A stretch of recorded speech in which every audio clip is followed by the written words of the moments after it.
All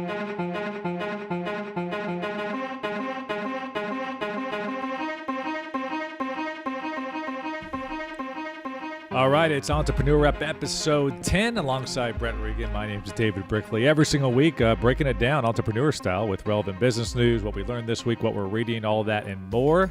Brett, what's going on? Not much, man. Congrats on double digits. Not yet. 1-0, episode 10. Oh, I thought you meant my 30th birthday coming up No, somehow, some way.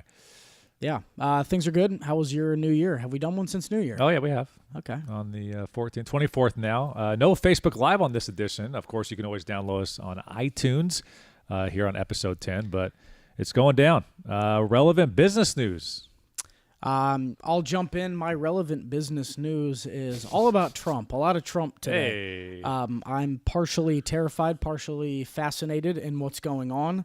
If nothing else, he is pretty serious about making things happen quickly. So two of the stories that I read that I found interesting both really deal with rolling back of regulations from Obama. So first, an overall criticizing of environmental regulations and their speed.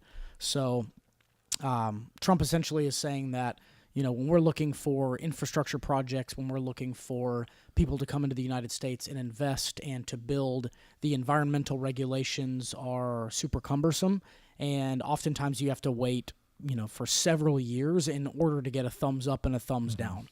So the first point that he was looking to make is that this is a direct quote: "We're going to make a very short process, and we're going to either give you your permits or we're not going to give you your permits, but you're going to know very quickly." That part I'm in agreement with. I think anybody that's dealt with anything, whether it's, you know, DMV or any other time that you're dealing with some sort of Social Security office, the time frame compared to any other business in the market is generally a lot slower. And in business, time is money. So in looking to speed that up, I look at that as a positive. On the flip side, he continued and said, and generally speaking, we're going to give you permits.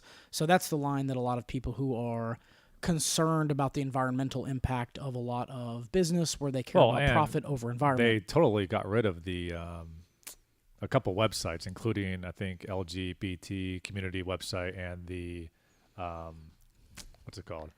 Climate change, or environment, right. And so those are tiny signals into what their priorities are. I wouldn't that's say more that of a those conservative thing, Democrat, regardless of Trump, probably.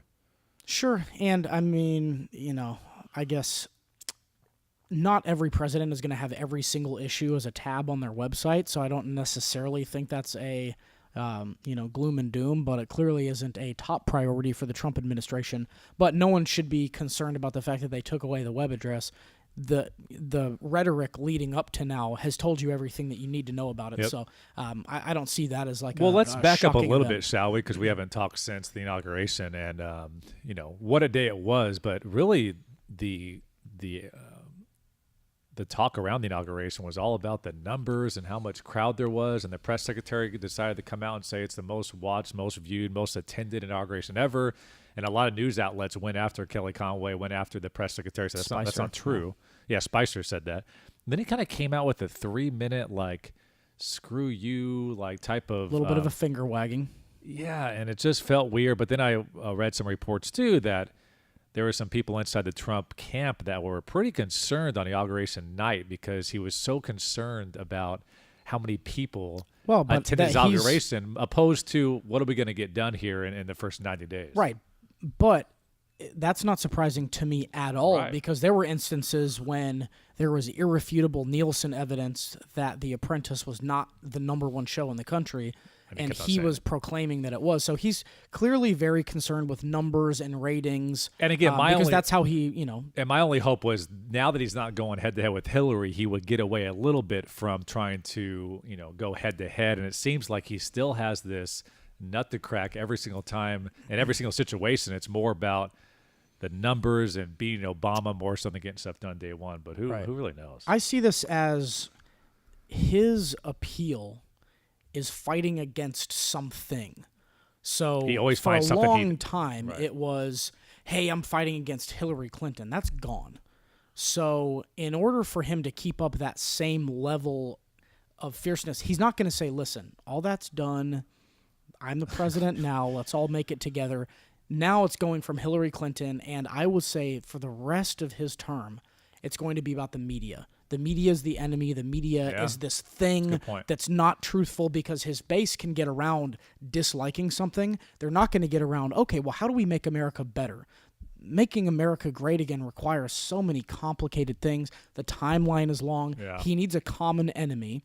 For so long, it's been Hillary Clinton. Now it's going to be. And I'm not sure who said this, but you're so right on the common enemy. Well, it was always against the establishment, against Washington, against Obama, against the Democrats. But hey, guess what? Now you're the president, so there's nobody else really to blame, especially with the Republican Congress and Senate. It'll just be the media. So anybody that's critical of Trump. So that's the one that he had to find something, and it seems like that's what they're So if you're critical of Trump, period, then you go into the bank of they're full of shit. Even if you have a very good point, I do think one of the problems is that there are some liberal news sites that are trying their best to make things look as bad as they possibly can. And that's the devil's... Which really discredits the media. Yeah, to play the devil's advocate on that point about, the media's bullshit. Unfortunately, there's been quite a few things, even the Martin Luther King bust, which I think just didn't have any evidence to support that claim. And then the journalist obviously apologized. I think Spicer... Is that his last name, Spicer? Yes, Sean Spicer, I believe is his name. He accepted his apology. But unfortunately... if the Trump campaign or the Trump administration now, I guess I should say, is going to push that narrative, it doesn't help it when a couple things happen that are, immoral or unethical from a journalist standpoint. The aerial view of the inauguration is probably not the final tally of numbers. So I don't think that photo was taken. That was taken early in the morning. As Trump was speaking. So those are the kinds of publications and posts that go viral to where it does discredit that narrative, because you look at it and you go, Jesus, there's no one there, and then you look later and like, oh, okay, it clearly filled in. But it will be very interesting to see how the rest of the Trump, presidency looks. So one other thing I did want to bring up, which is in a similar vein. Before you mention that, I do think though, this is my maybe ignorance of the whole thing, but I really do feel there's a lot of people that are really wanting him to fail. And I think this happens on both sides, even with Obama. Republicans wanted him to fail. The whole I told you so. But even if you're a Republican, I think Obama did a pretty decent job of getting us out of potentially another great recession, which was looking like we were headed that way with all the bailouts in Wall Street.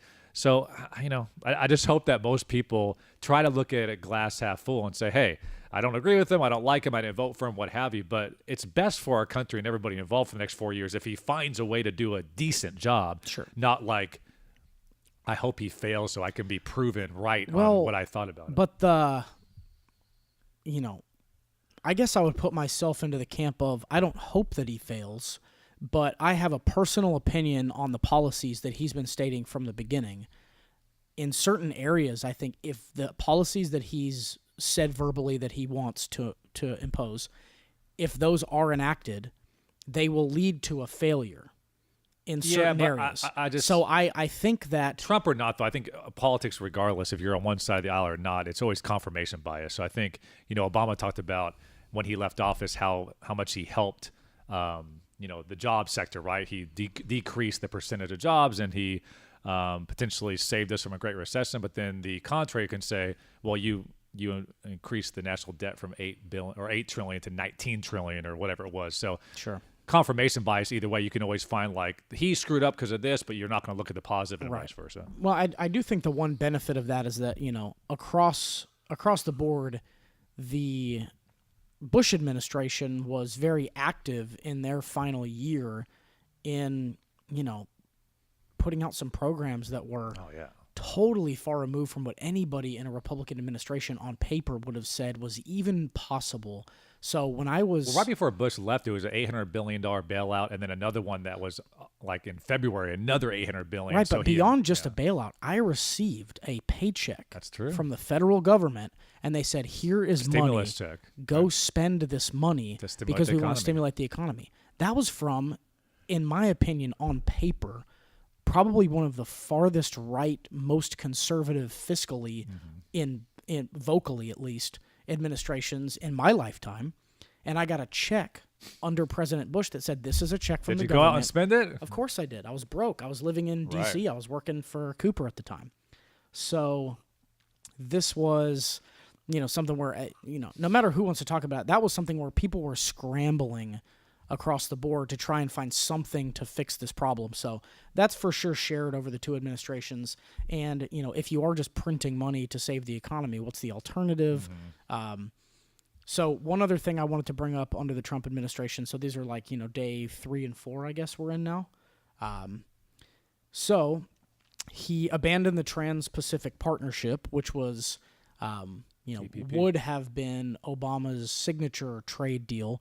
It had not been ratified by Congress, and may not have anyway, even if there was a Democratic president. Well, put it in Republican layman's terms Congress. for people like myself that don't even know. So I any of haven't these educated myself on any of the TPP. trade partnerships are meant to reduce the expense Taxes and of things like trading. that. Right. So there are import tariffs, for a lot of countries when they're bringing things into the United And States. that was Trump's biggest campaign promise, this was a terrible deal. I'm going to go in there and fix it, and it's awful. And even Hillary got away from it. Like, I'm not going to say I put my stamp approval on that. Right, either. but there's so many variables that go into a trade agreement, because a trade agreement, in my perspective, isn't just about free trade. It's also about leverage, because you need to be able to have a carrot and a stick when you're talking about diplomacy, when you're talking about relations with other countries. When you talk about sanctions in other countries, a lot of those have to deal with trade sanctions. So if you've got an existing relationship and you've got a sweetheart deal with certain countries, not only is that a good, back and forth, but then that gives you some sort of diplomatic muscle to where there's an issue with that country. You can say, look, we're giving you a smoking deal here. American people are paying a lot, or American companies are bringing in your products and building companies there. Now, if you, don't side with us on a particular issue, that could be something that we look to renegotiate. So the TPP was with Canada, Chile, Australia, Japan, and the thought behind this is how are we as a block of smaller countries going to be able to combat the gain in power of China? So this was a strategic move, possibly even a defensive move, to have something like this out there. But in the end, does it hurt the American worker? If you go down to a micro level, yeah, there are certain situations where TPP would hurt. Same as NAFTA, which is Canada, Mexico, U.S. They're border partners, and we want to say, like, hey, we want to open up free trade between these borders. I would say that NAFTA is probably next. Trump has mentioned that he doesn't like it because it gives Mexico a cheaper deal to get things in and out of country. So you see people like Ford going down there under NAFTA. It makes those relationships easier. So the signaling very early on is that Trump is not going to be focusing on globalization. Well, let me ask you this, because you're more educated on the subject. Take Trump out of the equation. If a Republican, Marco Rubio, Ted Cruz, got into office, is this a more Trump-based politics, or is Republicans or conservatives probably would have done some of the same things? No, I mean, really, these have been traditionally, Republicans would be more likely to push these. So if Ted Cruz got elected, let's say, well, I don't think he ever would have, but let's say he did, you don't think he comes in day one and messes with TPP at all? No, and traditionally, Gotcha. the Democrats have been more in line with laborers and unions in the past. So they would have been less likely to sign an agreement that was great for larger corporations, because these larger corporations say, hey, make it cheaper for us to manufacture in Mexico where we can pay cheaper labor, and then don't hit us as hard when we're bringing those back in. Right. Those types of trade agreements are really great for larger businesses, larger companies. So to have a Republican administration come in that is on one side saying all regulations are done. We're going to freeze regulations and we're going to limit the amount of regulations, but separately saying we're going to create regulations and tariffs even to not go full force with free trade. We're going to limit free trade by creating these larger tariffs so that people are, negatively incentivized to bring jobs back to the United States. That is not sustainable, in my opinion, long term. Globalization is like time. It happens. It is happening now. Right. I can call Singapore tomorrow. You were on the phone call with somebody in Australia. Yep. And On these are Skype. people that we're working with together. The world is smaller now in the same way that it used to be.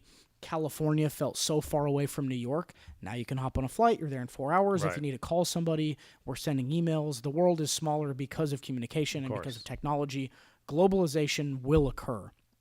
If the United States rejects, even for a short period of time, globalization, in my opinion, it's going to open up to China because they're going to be the globalization leaders. And we're going to say, look, screw everybody else. America is going to do America and forget about the rest of the world. We will not be the global hegemon because of that. Well, I will say, I think, the whole women's march that went down the day after, I had some initial feelings on it, but overall, I'm just glad people are fired up and care. I mean, I think Chelsea Handler said something recently on her Netflix show that I was watching that, hey, man, it's cool to be involved in politics. It's cool to educate yourself and know what's going on and know what the, pipeline or the TPP or what these different things mean, not only to you, but the country and, what it can, how it can affect us 10 years down the road. So I know this is an entrepreneur podcast, but, obviously in the first 10, 15 minutes here, talking politics and what Trump has done so far. But I think it's relevant. I think it's, again, it needs to be cool again for people to educate themselves and not just say, I'm a Republican because I believe A, B, and C and not ever look into the issues. And I think the good news is he'll be under a microscope every single decision for the next 4 years. But if I'm an entrepreneur, I mean, we've talked to entrepreneurs that are saying like, hey, I have based in Mexico. I have a manufacturing plant based in Mexico. Yeah. Every single thing that occurs has real-time major repercussions on my company. If you're Ford, if you're anybody that's looking to start up some sort of company where you're looking to leverage the outsourcing, and one thing that's interesting is I think most people think about outsourcing. They think about a factory in Mexico building cars, or they think Nike about and people in China and they're making iPhones, or wherever, Sri Lanka, where they're making Nikes. And I don't see those type of jobs as ever really coming back because the consumer won't pay those additional prices. Where I think it's going to really hurt the pockets of large corporations is the service side of things. I mean, it was the last time you called American Express or Verizon or DirecTV. You'll talk to somebody in India. Yep.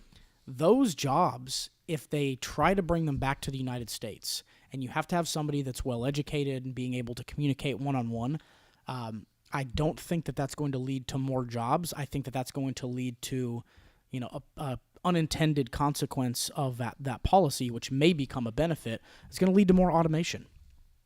They're going to automate those types of jobs. It's going to lead to more investment in artificial intelligence that can make a lot of those decisions. But those jobs aren't coming back, in my opinion. Yep. In the same way that the $15 minimum wage hike, McDonald's just said, well, shit, if instead of paying all the employees, we'll just put that technology and the money towards a kiosk where we don't need as many people. Mm-hmm. So it's actually going to lose jobs. And look at CVS and look at all these supermarkets. It's all self-checkout now. They almost encourage it. So if everybody goes higher salaries, it's not as if automatically the companies are just going to say, well, Trump made it expensive, so I guess we just got to hire all these Americans for high dollar. They will find a new way of keeping their profit margins. So it could lead to less jobs, which is an unintended consequence, similar to the McDonald's. Yeah, example. I mean, I was actually Mike Rowe, believe it or not, who does Dirty Jobs. Yeah, he's really big, obviously, going through that process. He really respected some of the jobs that people would never think of that are super important. Even a great example would be the trash man and what happens when they strike or don't come. But I was just looking at an article. This is 3 years ago, but there was 4 million open jobs. And, why are these jobs not being filled? And his explanation was there is, these jobs at Caterpillar where you can make $140,000 a year, but a lot of people are coming up saying, like, I don't want to do that. I don't want to do that job, even though it's great money and, you can go to a trade school and kind of the 4-year university. How's that affecting everything? So I also think there is potentially an issue where there's a lot of open jobs. There's a lot of ways to make money, but people are very stingy or very, on what exactly they want to do and will never even consider some of those other jobs that may be open. So that might be a problem too. If you're talking about, we got to bring jobs back. There's a lot of jobs that are open that people just refuse to even apply for. Yeah. Well, and that's been an issue that, farmers in California have talked about when there's an immigration debate.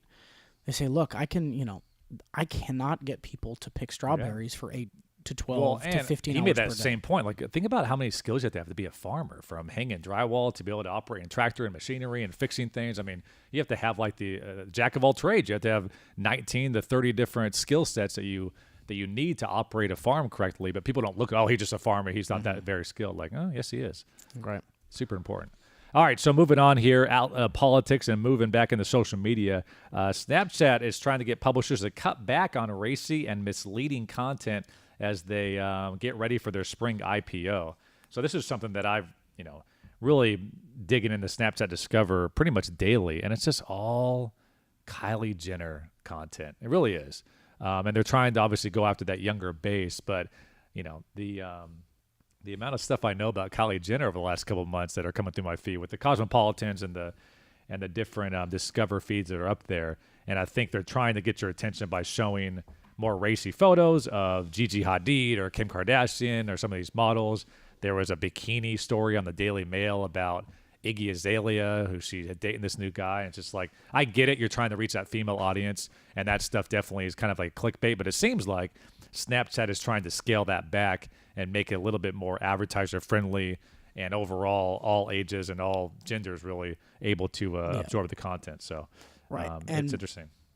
What you just said, advertiser friendly. In order to be really advertiser friendly, you've got to be able to reach everybody, which Facebook has done a pretty good job of because you can tailor those feeds. But you're right, the Discover is somewhat limited right now in what you can see there, and they're all trying to hit that same younger audience, which is fantastic if you want to stay only there. But Snapchat wants everyone to look at this as the new Facebook that can be platform that everybody's on. And they're saying they got to be more conscious about what's suitable for anyone under 18. You got to remember, Snapchat has a huge base of 13 to 18-year-olds, and if you have any nudity or pornographic imagery or obscene content that some of these publishers may be posting, then that's bad for Snapchat for advertisers. So they're going to have to clean that up for their And IPO. I think that's one of the reasons that I just don't go there that frequently. You mention all the time about, is it Instagram? Is their Discover page? It's not What's that called? It's just Explore tab. Explore essentially. tab. But that's more algorithm based on your likes and Right, but I'll scroll through that because it is tailored to my interest. But when I look through Snapchat, the publications that are out there, very rarely am I looking at something. They have ESPN, they have CNN, they have Bleacher Report now. I'm just talking about the couple that always are up front are Daily Mail, Cosmopolitan, and they're always leading with Kardashian-type news. Right. And so-and-so was caught in a bikini in Key West type news, which For the publisher, they're looking that's for the front story anyway that has the cover photo, which I think what Snapchat's trying to avoid. Yeah, and as a publisher, though, you're looking for what is going to get you the most clicks today. Absolutely. And Snapchat is trying to think what is going to give us the most new users over time. I actually did a talk at San Diego State to a journalism class, and they were talking about clickbait and what my thoughts are on it. I said, listen, I mean, if it pays off and it actually gives you the top 10 gowns for females that went to the Emmys or whatever, and it actually shows you the top 10 gowns and it gives you that feedback, then it's valuable because you wanted to see the top 10 gowns. However, there's a lot of headlines out there. You won't believe what Justin Bieber said about Kim Kardashian.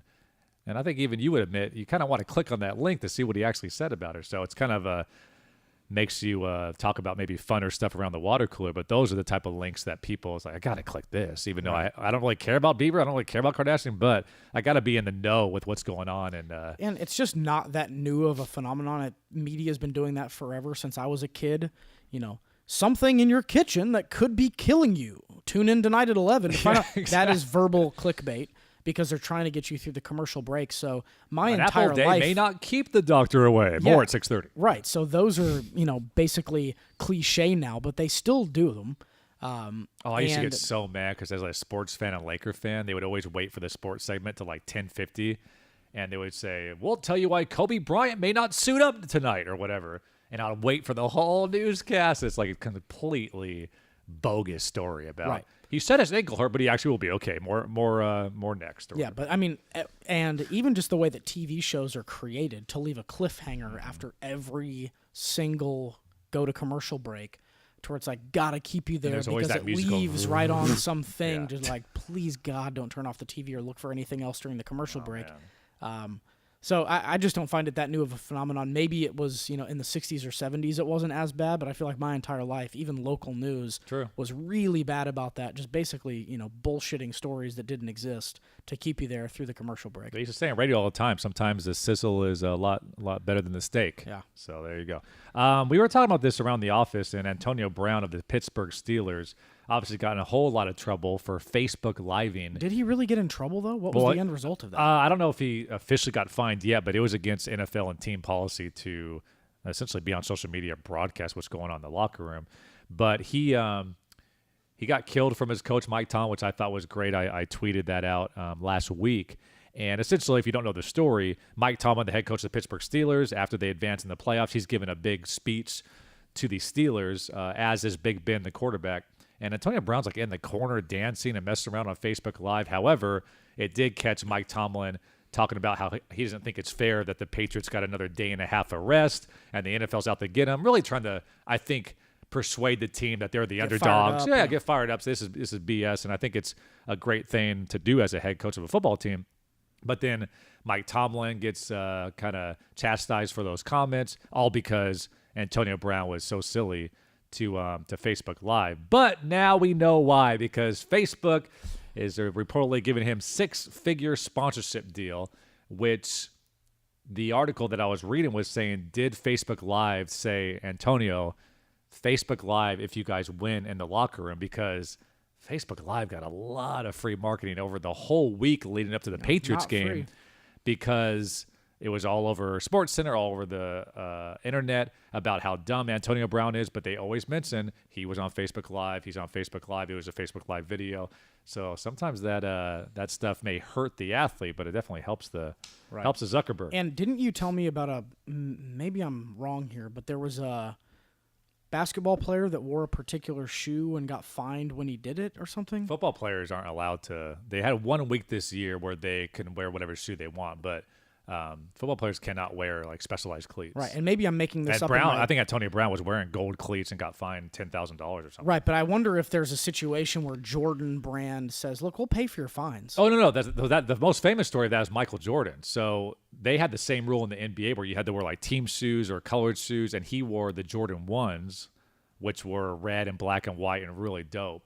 And the NBA fined him like $5,000 a game, $10,000 a game, and Nike's like, "We'll pay it." Right. And it just got all over the media, like, Jordan continues to accept fines. Yeah. But it was one of the most brilliant marketing campaigns ever. Nike's like... And the money couldn't have been spent any better. So for Facebook Live... Well, then it's on the court for 3 hours opposed to a 30-second ad that I'm sure costs way more than $10,000 even back in 1985-ish. Right. So let's imagine that Antonio Brown is just, sending the bill for those to Facebook Live. Yeah. And, maybe his coach is going to tell him, like, listen, I'll sit your ass if we have an issue like this again. But, there's some instances where if there's a little bit of a financial, disincentive to do something, but the sponsor, in this case Facebook Live, is willing to foot the bill, then it's the best money they could spend. Yeah, from Antonio Brown's standpoint, though, you risk kind of that diva wide receiver, the TO, Chad Ochocinco, and, I mean, Mike Tomlin may have been blowing smoke, but he's like, this is why these receivers end up playing on 9 teams in their career, because they don't think about the long-term thing. And I think it was a distraction when you go up against a behemoth like the New England Patriots and that whole organization and that culture with Bill Belichick. You just don't want any of those. And that was, they asked the whole team that question all week long leading up to the game. Yeah. So, and I guess I'm not following as many players as perhaps I should, but are other players maybe not going live, but doing selfies from the locker room and taking quick little video clips? In NFL, it's always been a rule that I think 30 minutes to an hour, you're not supposed to use social media before or after the game. So there are rules in place there. That's why he definitely broke that law or NFL bylaw. But I see Kevin Hart going live almost daily. And that might be a multi-million-dollar deal with his following base. But every time he gets a haircut, he'll be laying in bed with his girl, just hanging out and just talking to the fans and answering questions. Tim Ferriss does it a lot as well. Yeah. So Facebook, they did kind of try to act like they weren't paying anybody anymore. But these big-time celebrities are, I think, just constantly pushing the platform. Like, hey, you can go live too. Like, this is cool to do. If you look at, where were we that we saw... I guess I was we were in San Francisco last week, and there was a full bus Facebook Live wrapped. So they're doing an enormous out-of-home marketing campaign, absolutely. a huge digital campaign. So it's just not surprising that they would also have, basically, you can call it influencer activation, you can call it celebrity endorsements, what have you. Absolutely, but it makes sense for them to be paying some of these more popular people to if use their Nike's going product. to pay LeBron and pay Durant and Kobe, why not Facebook Live? What's the difference? I mean, they're just as big as those different organizations. Real quick, I hate to keep on bringing this up, but for the third podcast in a row, I just keep on going against or coming across these headlines, which I know we've talked ad nauseum on this show, but man in Sweden live streamed a gang rape on Facebook. 3 guys gang raped a girl, and it was on a closed group on Facebook with 60,000 members, and it went live. So once again, Facebook got to figure out that algorithm or that bot to be able to try to avoid those things. Again, you and I have talked about it in circles, but I think we're just going to continue to see these stories, maybe weekly or monthly, because I don't think there is a robot out there that can say, hey, this terrible thing's happening, let's cut the stream. Yeah. But you made a great point last show. They got to be careful, because if Trump doesn't make news for a couple of weeks and the media decides to grab on this Facebook Live and all these terrible things, actually, there's been 3 or 4 very notable things, including a 12-year-old suicide to this, gang rape in Sweden. All it takes is for the media to go nuts on a slow news day, and I think it really hurts what Facebook's trying to do potentially. So yeah, and we'll see. I actually wanted to ask you a question, and I'd forgot about it earlier. This is back to the Trump inauguration numbers. So just intuitively, I would probably think that Trump's numbers would be slightly less, at least than 2008 Obama's inauguration. And Obama's 2012 was way less than 08, but I think that was a pretty historic moment for the first black president in our history. Right. So I would assume that those numbers, even if you look over 20 years, would be higher. Perhaps because first black president, but also, I think that's a huge deal. Yeah, it was just a big deal. Now, though, Spicer said in person and across the globe. I don't believe in person. I believe potentially with all the streaming. I agree. I think because of Facebook Live and Twitter Live I was watching on Twitter. But every single news network had a live stream. So if I was scrolling through, I could watch the inauguration in 40 different places. That was not the case 4 years ago. I believe the live stream statement. I don't believe in person. And because there was even data that came out about how many people use public transportation.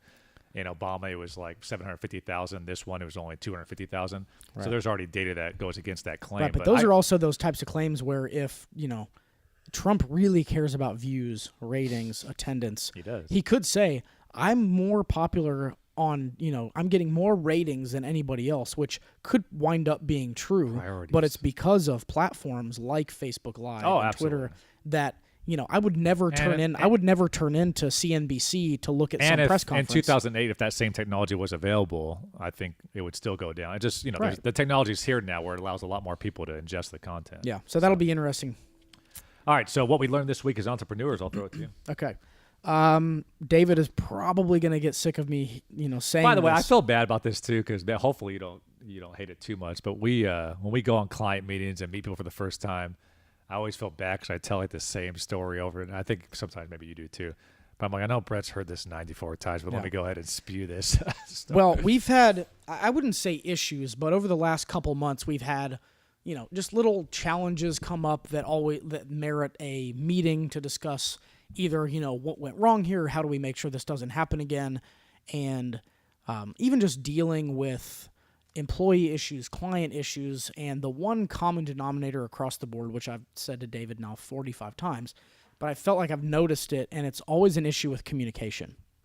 And you'll hear a million different times when people talk about relationships, personal relationships. Business and personal, yeah. Marriages, whatever, they always say communication is everything. And it's always sounded a little cliche and hollow to me, but now that I'm seeing the common denominator on every single one of our issues is always communication, either a miscommunication, a lack of communication, what have you.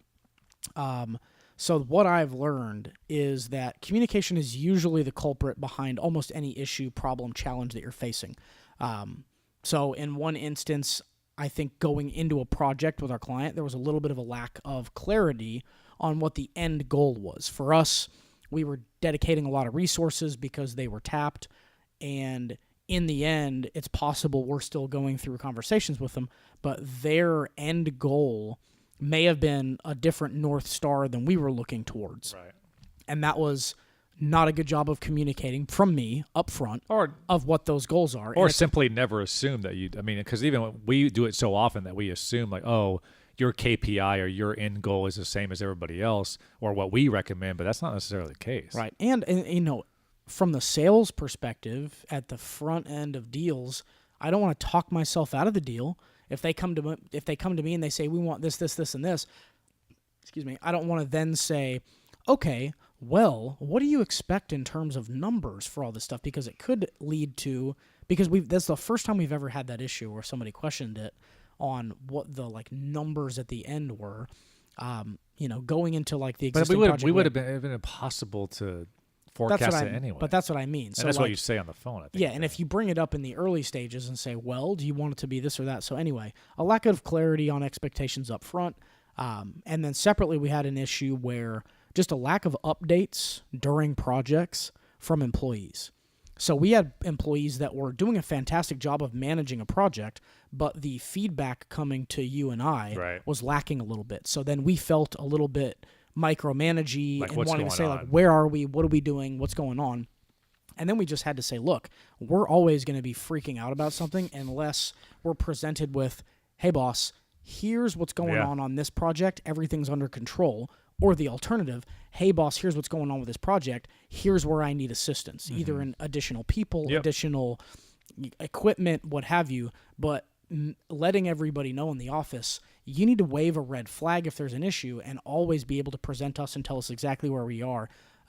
As we scale, you and I are not going to want to have to just set up meetings and say, where are we with this and where are we with that? I want people to be scheduling meetings for us to say, hey, wanted to give you guys an update on where we are. And that was a little bit of a lack of communication that we were experiencing.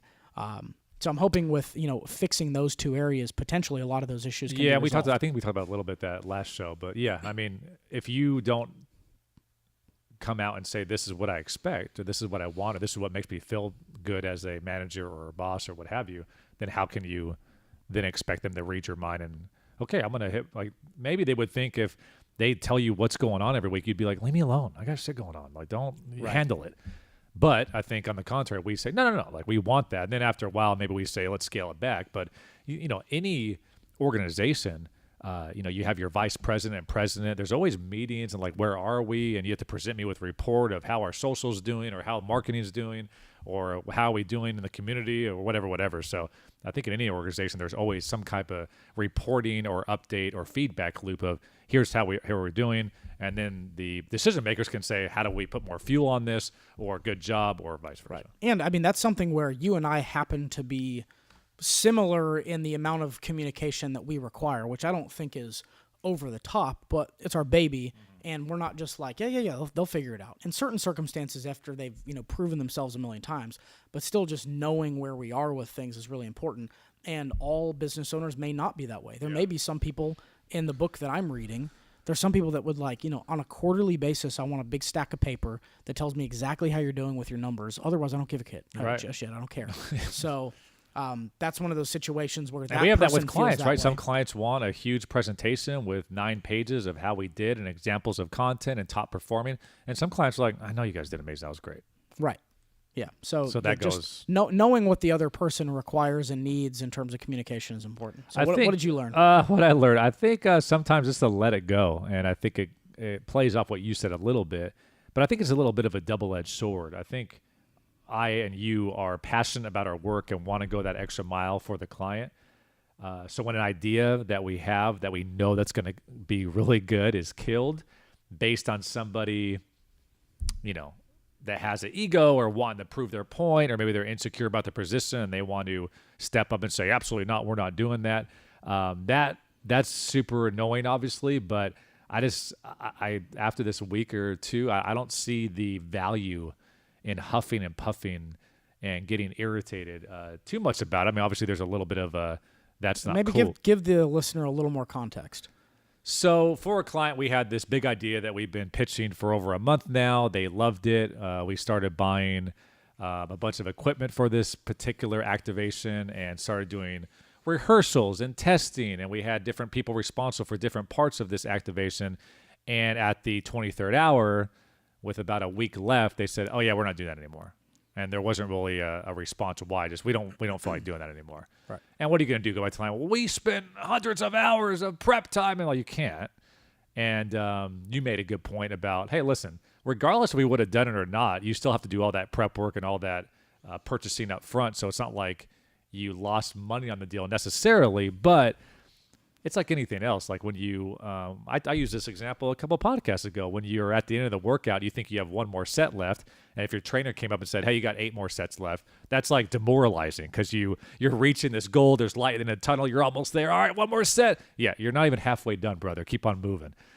So I think that's just human nature to be somewhat irritated by those type of situations. But I also think it's probably not worth, being pissed off for 2 weeks after it either. Well, so, and I mean, that's one of those occasions where no matter what we did, pissed, moaned, fought, conference calls, the end result probably wasn't going to change, and it wasn't going to make anybody's life easier by going through it. So sometimes I think you're just going to go, okay, next, moving on.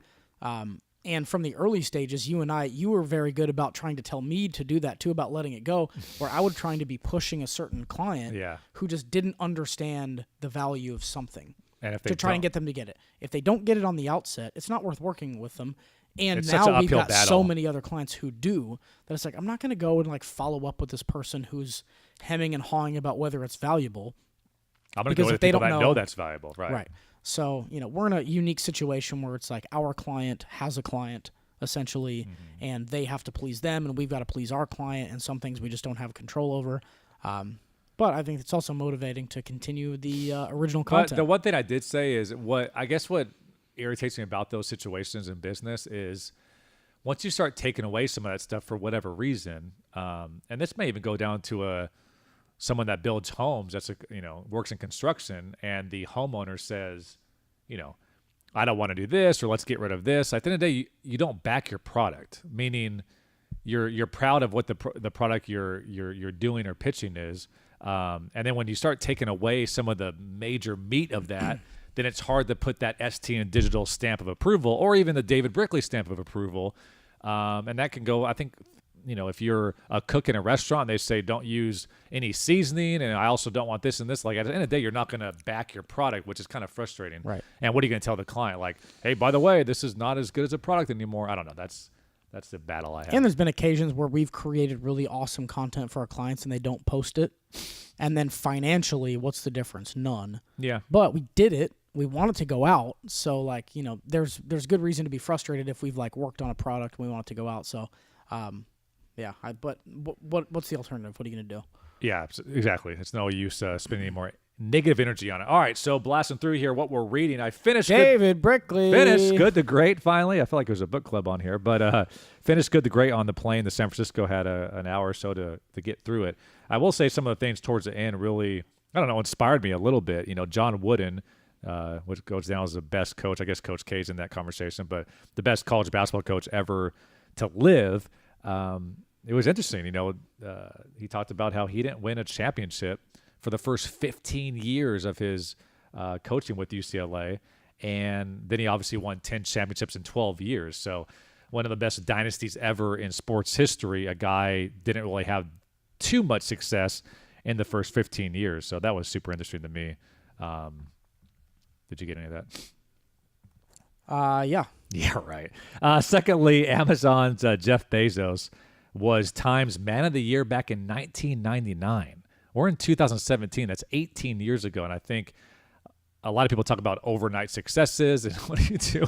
You're acting weird, man. Talk about overnight successes. And just to think that dude was big enough, because, in 99, I was, 12 years old. I wasn't really worrying about what Jeff Bezos was doing or what Amazon was doing in its infancy. But to see that he was big enough in the space to get Time Magazine, Man of the Year in 1999, and 18 years later, I look at him, someone that is inspirational in the business space. But man, it's not overnight success. It's 20 plus, 30 plus years of just grinding at your craft. And what's really interesting too about Amazon is they weren't even profitable until recently. Yeah. And now they've turned that corner, and he's one of the top I don't know, X number of richest people in the world, but that's a long time to have to be leveraged and growing and trying to make it happen, and then, paying off everybody and getting to a I profitable will say position. I learned something. That book really helped me. I was really irritated one weekend after an employee issue and was just thinking about it all weekend long. So I went to the bookstore and picked up a book in the business section, and like the first chapter talks about here's what happens when employees, like just like all these different examples about that. And it really set me at ease, almost like talking to a therapist or talking to somebody out in space that has gone through those issues before. So I think that might be something I'd recommend if you're overthinking something. Sometimes it's good to go out there and research and read something. But my next book is Think and Grow Rich by Napoleon Hill, which I'm not sure if you've read, but I have. You have? Yep. All right. I was on an airplane next to some guy from San Diego, And he recommended it. who was like a close partner with Doug Manchester, who's one of like the real estate guys out here and does a bunch of financial work. And I don't know at what point in my life I was. This is probably 8 or 10 years ago, but he suggested the book, and I went and bought it and read it Nice. that It's week. a pretty light read, I think, so it's not too bad. Yeah, it's not super in detail business. It's more kind of self-help All almost. right, throwing it to you. Still with the Outsiders. About 3/4 of the way through with that one. I need to just polish it off.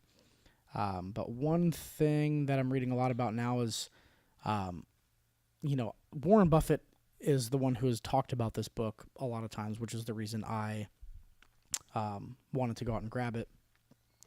And one thing that I really respect about Warren Buffett is he's always got this enormous cash position, which allows him to take advantage in downtimes. So, there's a reason why now when you're driving around town and all the houses for sale, they say Berkshire Hathaway. That's because in 2008, he had $30 billion or some incredible cash position, even when AIG was taking a big dump. But in general, I personally have the temperament to, be in a cash position to where I feel safe. Yeah. And a lot of these guys in the Outsiders are totally opposite. Just taking huge risk, like do or dies, I Hail mean, Marys. like leveraged up to their eyeballs. And, one of the quotes I've heard in a few different areas on a few different occasions has been these guys that will say, I'd rather pay interest than pay taxes. So what they'll do is just borrow enormous sums of money, and their interest payments are such that it wipes out their entire bottom line. Jesus. But it gives them the ability then to go out and, grow the company. Right. So when they can go and say, look, I'm really good at getting money for something, and I'm going to go buy all this stuff, almost like a Comcast, example where Comcast, they didn't have the financial resources to buy NBC. They leveraged themselves like crazy and then bought NBC, which they still may not be out from underwater. You never know. Those are the types of companies that could, implode tomorrow, and it's so complicated because they borrowed so much money to get there. But the last like 3, people that they focused on were newspaper people and TV people, but these media companies, just are Bet the house. Yeah, they really leverage themselves. So it makes me further confirmed, like, I'm just not that kind of person where I would want to leverage everything just to not pay taxes. But I do feel like now that the further along we've gotten, I would feel confident to say, I want to borrow money for this one particular project. And maybe over time, they've done that on a small scale so many times that they feel like all I'm looking for is capital, because if I have capital, I can do anything. You say that you're not that type of person, but like when we started our company, you kind of were. Like if you were always that person that needs cash flow, like you would have, I'm not going to start a business. I got to get money in the bank, and I got to find someone that's paying me But immediately. I also had the benefit of having zero debt. True. So I borrowed a little bit of money from my dad, but that was like, a few pay rent, $1,000s to pay rent. But if I had had a gigantic car loan, or I had like really dove into the real estate market and borrowed money for a down payment and got into a home, that would have paid off long term, but it would have put me in a position where I didn't have the ability to live on nothing. Yep. So in a certain sense, because I'd had that mentality of terrified of debt, don't like it, want to be able to blow out and move to a different country or whatever if I want to, just that freedom of not having debt and having a little bit of money in savings. But, maybe some of these guys just think differently, and their thought is, I'm an incredible capital allocator. I want to go out and get as much capital as possible, and then I'll know what to do with it. But it adds a lot of variables because you can have something that's going well, but the time horizon is 7 years. Right. But your loans are going to get called in 5 years, and it doesn't work anymore. So those are scary. All right, so moving on to our tech tip, I'll go first here. I don't know if you've heard this story, but they're saying that there's a danger now of flashing the peace sign in photography. So it looks like I have heard that story. with the high quality, I mean, what are they looking at now? Like 20 megapixel cameras, but these cameras are so high quality now, even going to your iPhone 7s, that these scam artists or con artists or whatever can actually zoom into the photo and like digitally map your fingerprint, especially the peace sign. You have your index finger. So there are some technology things that are going on right now where they're trying to find ways to obviously right now it's possible to steal the fingerprint, but there's technology coming out, it looks like, that will try to avoid that somehow by putting some type of block over the fingerprint or automatically wipe them out. Just hack away to not have that. Well, but that was pretty crazy. I saw that video come across my Facebook timeline. By the way, Business Insider, if that's a tech tip, I follow them on Facebook, and they're doing a really good job of putting articles like this in video format, minute or less, with some really good copy, just to kind of break down stories like this. So I found that, give a shout out to Business Insider, but crazy, man. Yeah, well, maybe it's been on this podcast or just other conversations, but my fear had been with the iPhone, I use my thumbprint to log into my phone, which I think most people do that own an iPhone at this point. And I was always afraid that someone would be able to hack the iPhone, get the information, 3D print it, put little, whatever, finger gloves on that match my thumbprints, and then there's going to be some occasion where there's murder or something, and then they realize later on that it was somebody had stolen your fingerprints, and this makes it even easier. Well, and a researcher said that he and his team were able to lift the fingerprints from someone's fingers from a photo taken about 9 feet away. So it's not as if you're like peace sign right in the in the lens. So yeah, that's scary. Yeah, that's scary. Tech tip for me. I'm not sure if this qualifies as a tech tip, but we're giving so much juicy tech tips away. I can't have a beautiful one every week, right? But I got an email from Amazon this weekend, an update to my Prime membership. So I'll read out a few of these updates. About this, yeah. Updated Prime Music, over 1 million more songs and thousands of new playlists. Updated Prime Photos, unlimited photo storage you can share with 5 people through the Photos Prime Photo Family Vault. Added Audible channels, unlimited listening to comedy news and original audio series through Audible. Added Prime Reading, unlimited reading of over 1,000 books, current issue magazines, comics, Kindle, singles on any device, including phone, tablet.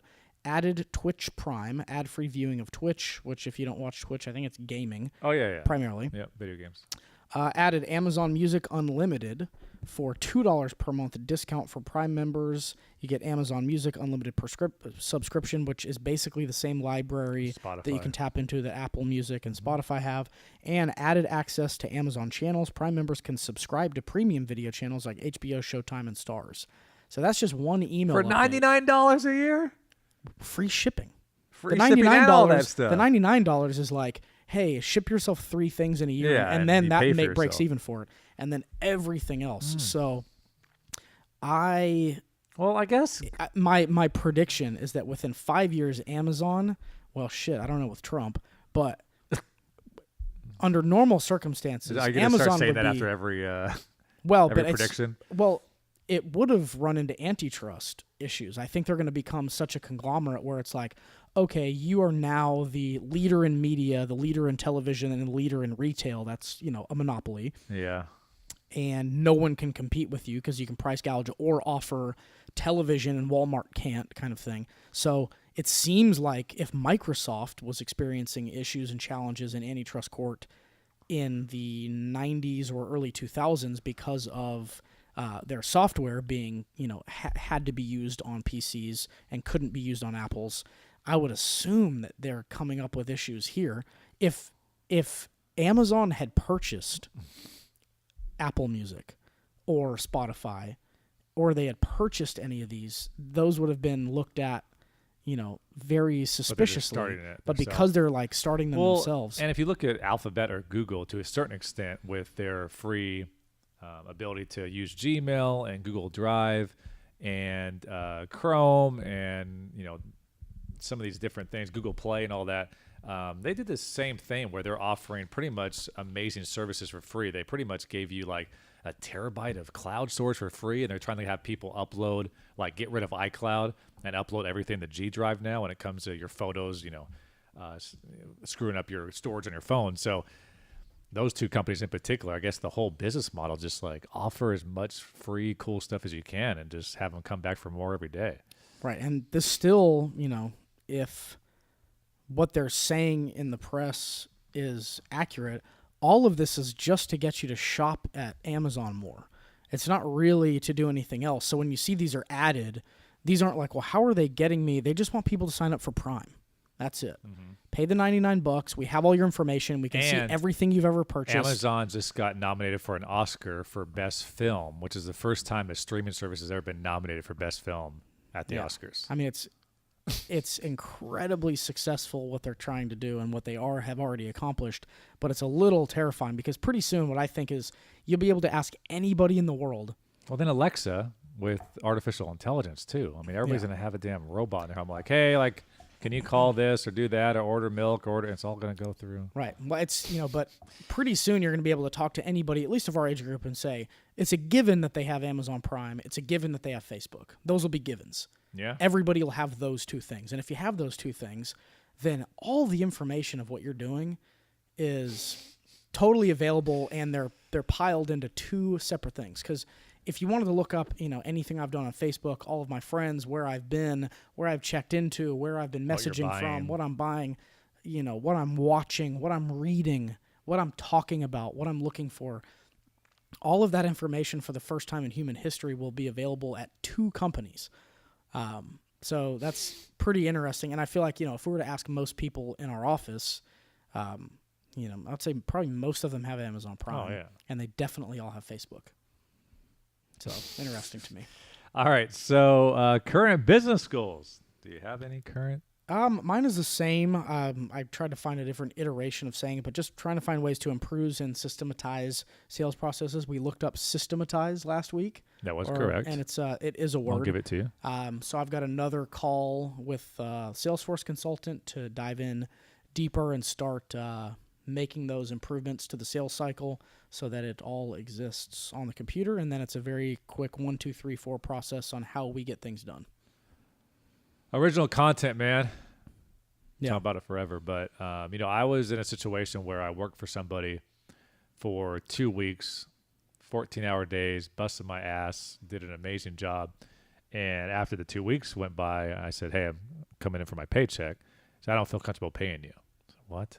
And it was a big situation where somebody wasn't going to pay me for my work, and I got rent coming up, and it was a very tough situation. At that moment, as I was pacing back and forth in my house, obviously pissed off to you can only imagine, I said, I'm never going to be in a situation again where somebody else can control my livelihood and my ability to pay rent, my ability to do what I want to do. And that's really what spun off you and I starting the company. And that's that type A personality, entrepreneur mindset. Like, you know what? I don't need anybody. All right. I'm going to do this myself. I don't want to rely on any other human for my success. And obviously in a client service standpoint, you rely on your clients, but you can always get other ones and things like that. But the reason I bring that up is because I'm always getting to the point with, client services is a great business as well. But the reason why I love original content is you rely on even less people because you own the asset, your ability to work harder, work longer, your ability to really just go all in on that and then have this asset. And then I think people start knocking down your door wanting to be involved in the asset, which we talked about a lot. So that's why it really, really entices me. What we're doing now is original content. I think we're starting to get that moving, but I really want to go all in 2017. And I think we have a big meeting probably coming up in a couple of weeks just to map that out because that's the future, and that's why Amazon's doing it and Hulu and everybody. So yeah, and you'll always have people that you have to please, but in that case, you're the ones with the leverage, and they want your views, they want your audience, and it just changes the relationship. So I agree. I'm totally on board with that. I think with not that the clients are bad by any means, but I think there's a certain personality that just does not want to have a boss. And it feels like sometimes when you're in a thing, it's like you have to answer to somebody, and that's an icky feeling for me. And, if you do original content, you're going to have to answer to the advertisers. There's been a lot of issues where advertisers came in and say, hey, we're going to pull all of our ads unless you take out that scene or unless you take out that cussing because we don't want to be aligned with that type of behavior. So there's always a part of that, right? But I do think it's a little less when you create it yourself, you go all in on it, you invest it yourself or what have you, you have the asset, and then you're able to go out to different advertisers like, hey, do you want to be a part of this? And I mean, Tim Ferriss is making millions upon millions of dollars just talking to his friends and talking to people in space just because he decided, you know what, let me start a podcast. Then he turned that into Tools of Titans, which is, transcripts and what he learned by talking to the Jamie Foxxes and the Warren Buffetts or whoever else he's talked to in space over the last 200 to 300 episodes. So it's a nice way to do it. Yep. All right, work-life balance. Mine's pretty simple, but my dad was in town, showed up on Friday. Bob Regan. He was here over the weekend. David, you got to meet my dad for the first time. And Long time coming. I said my dad's in town. I skipped out early on Friday. I skipped out early yesterday. I had a ton of stuff to do. But, my dad's only out here once every year or so. So you got to find a way to make it work. That often? Yeah, he's been out. He's at least once a year. He stops through. I think a lot of times it's just like he shows up on a Friday and flies out on a Monday morning kind of thing. So it's over the weekend. But yeah, it was, you just got to find a way to make time. And there was things I wanted to get out the door to. But that EO meeting you had, I think really, I didn't change your whole perspective, but I think it woke you up a little bit because he's like, what would happen? Right. Well, people have asked too. Yeah, like what's the worst case? What's going to happen if you leave at 2:30 today? 2:30. And in certain situations, it's like I miss deadlines to get things to people, and I don't want to do that. But I had things I had to get out the door yesterday that I didn't get to before I left, and then I just had to do them at 7 when I was done with dinner, and it was not the end of the world. And then everybody responded and was like, "Hey." By the way, thanks. was like your wife and dad just like sit on the couch while you were shooting emails off? Because I was wondering because you hit me up like late last night, like, hey, can you look at something? So Corinne's pregnant, so she's just exhausted constantly. So she's already sleeping. So she laid down for a nap, and then my dad did too. Oh, nice. So what's actually nice about our place is we actually have a second room. So for he the first time. he went and laid down. So he went in his room and was on the computer or laid down or whatever, and Corinne was too. So I had about an hour and a half to knock all that stuff out. But my dad is also a worker bee, and so is Corinne. So there were times where like we were just vegging all day Sunday where all of us were on our computers, like doing a little bit of stuff here and there. So it's not like it requires constant attention. Cool. Work-life balance, more of an announcement. I didn't even tell you this yet, but so Fuzzy, my good friend, and Mike and Kayla asked me to marry them. Wow. Yeah. I got to be ordained minister. Very cool. So they're getting married in October. In La Jolla. Wow, what an honor. Right?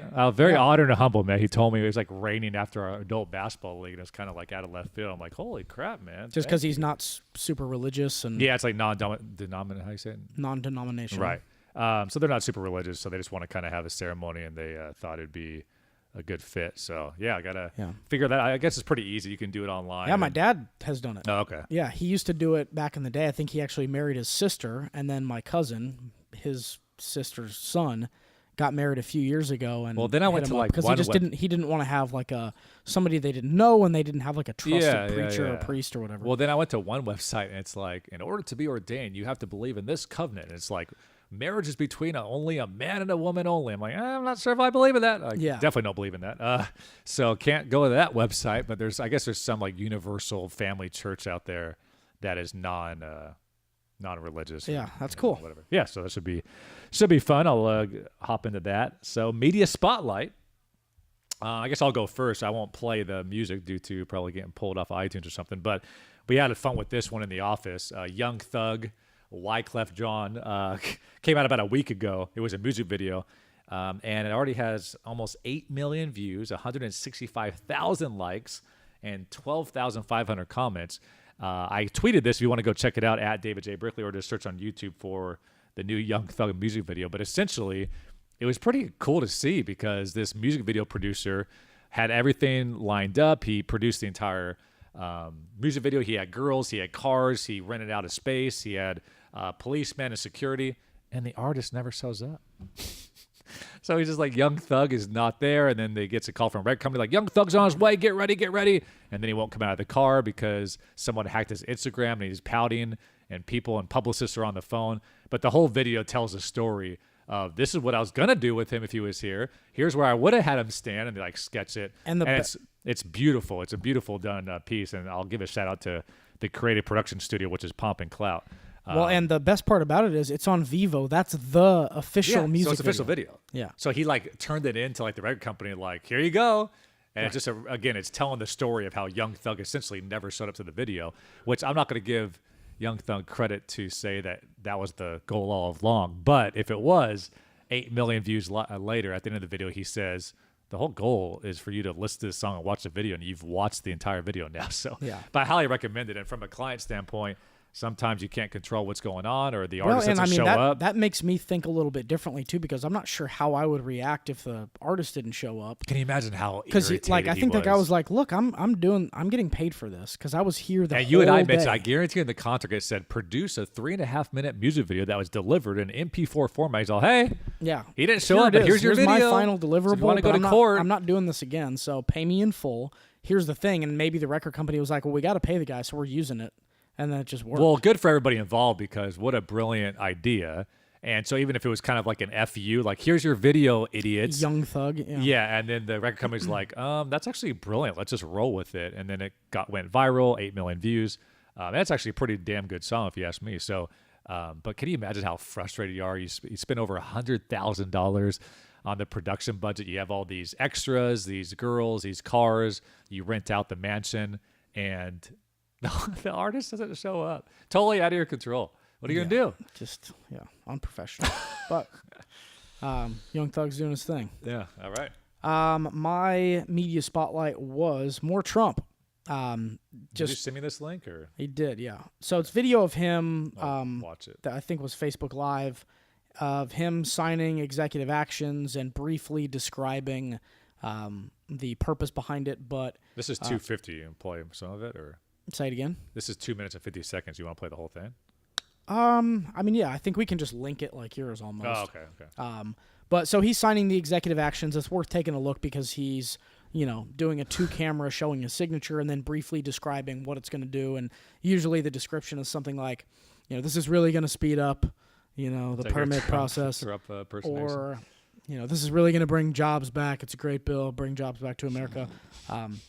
So yeah, briefly describing all of what the executive actions are on day, is it day 4? Day 3 or 4, yeah. So that's my media spotlight. We'll link it. David, what is your advice? My advice is actually a quick media spotlight as well. Let me play it for you. It's only like 20 seconds. If I can, 1 second. It's Robert Herzevek from Shark Tank. So maybe, kind of takes one to know one, right? Like, have you had difficult experiences with staff or team players before that were not performing? How easy or difficult is it to, kind of weed those people out or make changes? I have no problem with that. I used to work for Warren Avis, the guy who started Avis Rent-A-Car, and he said, I'm going to give you a piece of advice in business. It'll stay with you your whole life. And I was in my early 20s. And he said, slow to hire, quick to fire. Sometimes people don't work out. You have to have the guts to make those changes. There it is.